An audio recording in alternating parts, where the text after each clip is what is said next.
Hello and welcome to an update of the blue worms, the red worms, and the European Nightcrawlers. So, what have I been doing? If you watch some of my previous videos, you know that I've been getting these bins ready for harvesting. And if you want to see how I did that, go ahead and look at the previous videos. But you can see that I removed the finished casting side and I put them into this 4-gallon container for the time being only. I still have to sift through this material. But meanwhile, these guys, they've been crawling on me because they are not happy. I should have harvested this a long time ago. As you can see, even the side that had new bedding and food is so well worked over. And yeah, these guys were looking for new digs, trying to make a break for it. I don't blame them, you know. So the time has come for me to give them their new bedding and new food, and just let these guys have the whole bin once again. Now this stuff here is teeming with microbes and all kinds of great stuff that is going to inoculate the new bedding. So I don't have to worry about putting in bedding that needs to sit for a while and build up microbes, none of that stuff. These guys are, they're so not happy with me right now. So let me give this bin some new bedding and food, and we will show you what that looks like. Okay, so you can see that I added a whole lot of shredded cardboard and paper, and it is moist. I do not add dry paper because I'm going to work all this material now in to inoculate the new bedding. Right, guys? Look at these guys. Happy, happy, happy.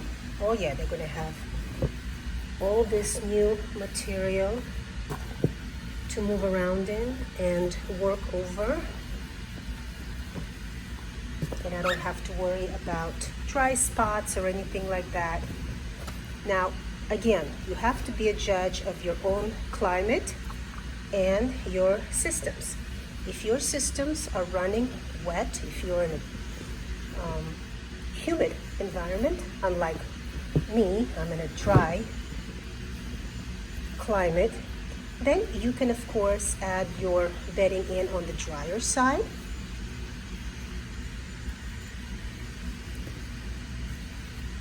You will be able to guesstimate which one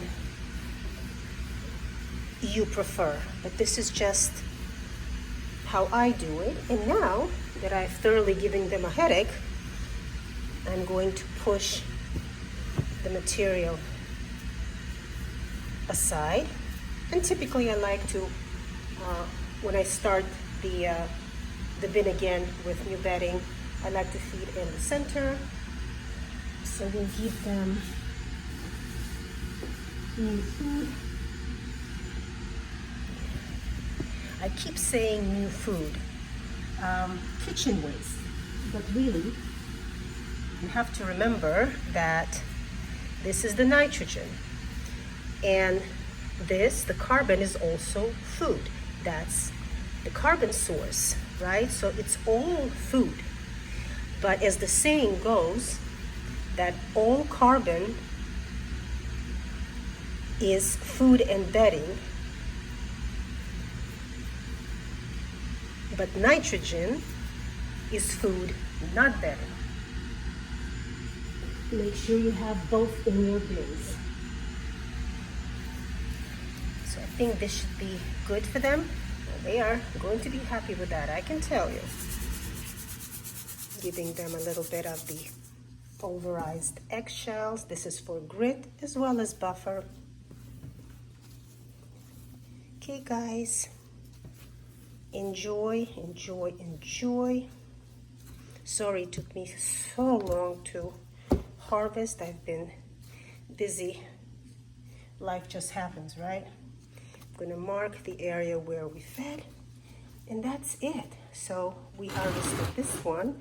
Let's go over to the red wigglers. Okay guys, so here is our red wiggler bin, and as you can see, I wanted to show this to you before I start to harvest it. So this is what it looked like in the blue worm bin, just like that before I harvested the material. So this was the area where we were feeding, and this is the finished castings that I'm going to remove, and I'm going to put that in another bin. I'm not going to put it in the same one where I have my blue worm, the blue worm castings. I want to keep it separate for now, but I'm going to put it in a different bin, and any worms that I find here before I start sifting this, of course, I'm going to remove. You can see there's very few, and the material is just so flaky and beautiful. Perfect, ready for removal and ready for sifting. So let me do that now, and then I'll feed these guys up just like I did with the blue worms. So here we are. We have the casting side replaced with new bedding, and now we're going to just incorporate everything together and give these guys their room to spread out. Oops. Feed them up, right?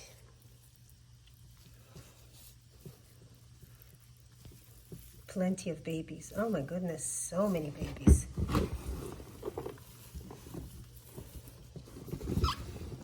Yeah, they don't like this part where I tossle them around, but they settle in really quickly. This is minimal disturbance, I promise you. They're going to be oh so happy to receive all this new material to work over.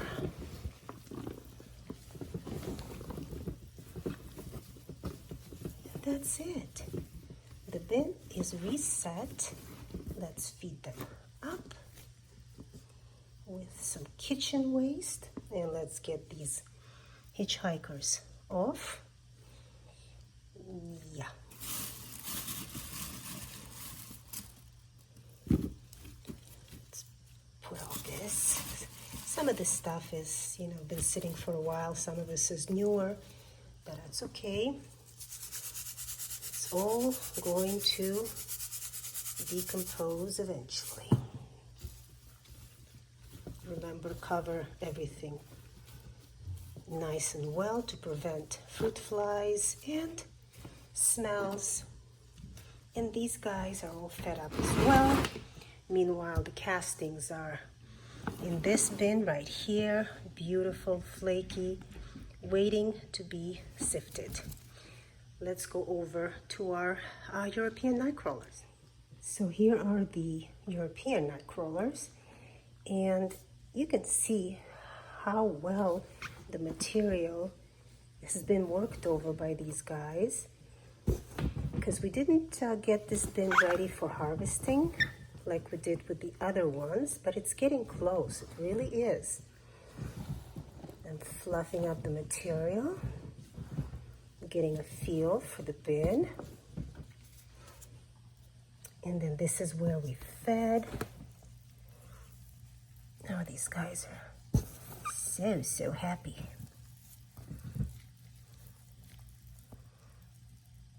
So lively. That's what I like to see. I like to see my babies happy.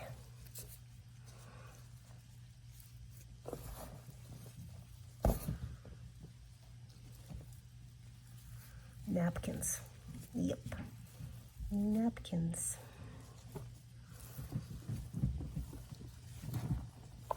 So these guys looks like they have enough bedding. I'm thinking that if I want to start preparing this bin for harvest, I don't think they need any more bedding. What I'm going to do though, since a lot of them are already here in this section, I'll take advantage of that, and I am going to feed in this area. Might as well, right?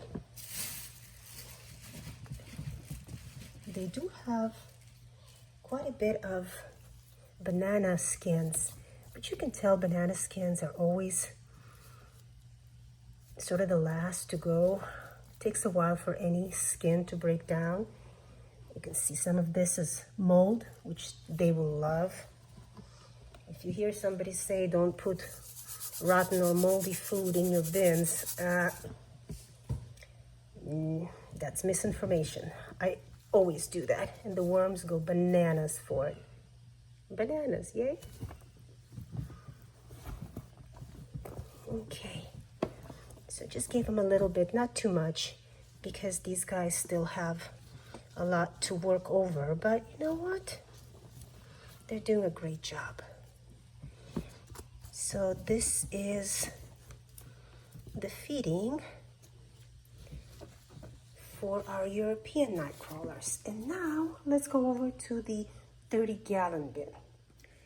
So here is the 30-gallon bin, the one that I harvested. If you remember on the video, I said that all I was going to do was add some moist bedding and feed this bin up, and that's exactly what I have done. So all of this is new bedding, and you can see I try and keep it moist by covering this with some bubble wrap, and even so the sides you can see are getting a little bit dry.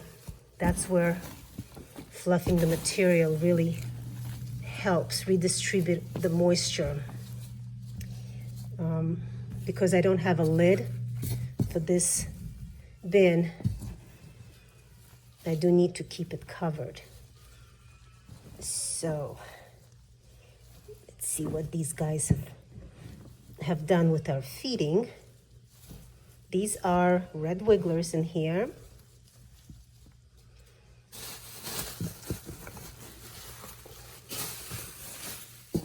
And they are a wonderful, wonderful composting worms. As far as I'm concerned, they are my favorite. If I can have a favorite.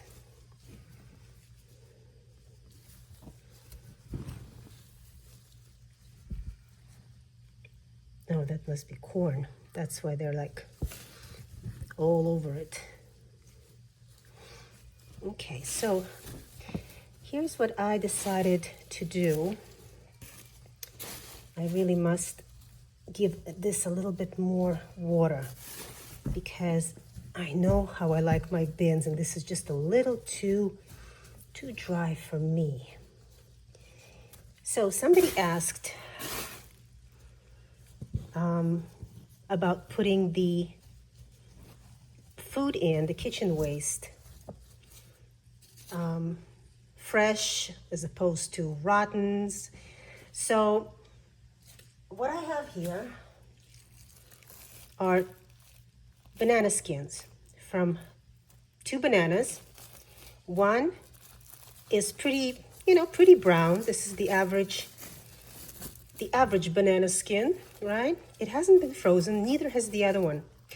But what I'm going to do is I'm going to put one of the skins in one area, and next to it, I'm going to put the other one. Now this one has been sitting in a plastic bag, rotting away on my kitchen counter. And you can see the difference, right, in the two. I'm going to keep both of these nice and moist because I want the microbes to start working on this. I'm going to add water once I finish filming. So let us see which side the worms will go to first. I always advocated for letting your food sit and rot before you put it into the bin. Now, this is not something you have to do. You can put in your food and let it rot in the bin. But that's what I have always done. I have always kept it either in the freezer or in on the kitchen counter in a plastic bag, letting it get all nice and disgusting. So let us see which way the worms prefer. Now, I'm not expecting anything major next week because, as you know, banana skins do need to break down. But let us see as time progresses which they prefer. So that's our update. And thanks for joining me, and we'll see you next time.